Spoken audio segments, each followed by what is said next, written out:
सध्या सर्वात मोठी चर्चा सुरू आहे ती म्हणजे राष्ट्रवादी काँग्रेस पक्षातील अंतर्गत सत्ता संघर्ष पक्षाच्या घटनेत म्हणजे संविधानात बदल करण्याच्या मुद्द्यावरून पक्षात मोठं राजकीय वादळ निर्माण झालं आहे. विशेष म्हणजे कार्य अध्यक्षाला अध्यक्षासारखे अधिकार देण्याच्या प्रस्तावामुळे अनेक नेत्यांमध्ये नाराजी असल्याची चर्चा रंगली आहे. या संपूर्ण वादाची सुरुवात झाली ती 28 जानेवारी 2026 रोजी झालेल्या दुर्दैवी विमान अपघातानंतर. या अपघातात पक्षाचे प्रमुख नेते अजित पवार यांचे निधन झाले आणि त्यानंतर पक्षाच्या नेतृत्वाचा प्रश्न निर्माण झाला. त्यानंतर काही दिवसातच 26 फेब्रुवारी 2026 रोजी निवडणूक आयोगाला एक पत्र पाठवण्यात आलं. या पत्रात पक्षाच्या घटनेत बदल करून कार्य अध्यक्षाला अधिक अधिकार देण्याचा प्रस्ताव मांडण्यात आल्याचं सांगितलं जात आहे.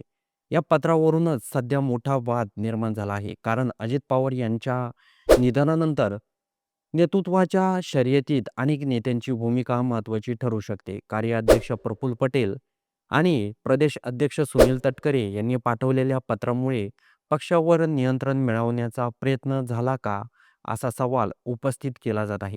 दरम्यान उपमुख्यमंत्री सुनेत्रा पवार यांनी या पत्रव्यवहारावर आक्षेप घेत निवडणूक आयोगाला पत्र लिहून या सर्व पत्रव्यवहाराकडे दुर्लक्ष करावे अशी भूमिका मांडली असल्याची माहिती समोर आली आहे.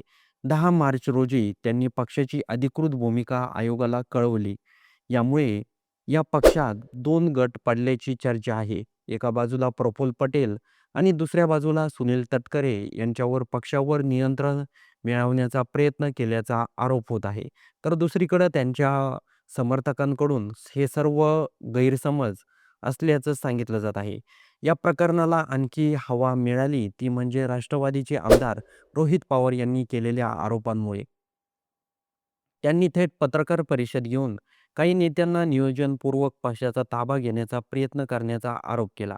दरम्यान या सगळ्या घडामोडींमुळे महत्त्वाची बाब म्हणजे दिल्लीतील हालचाली. सुनेत्रा पवार सध्या दिल्ली दौऱ्यावर असून त्या वरिष्ठ नेत्यांची भेट घेण्याची शक्यता आहे.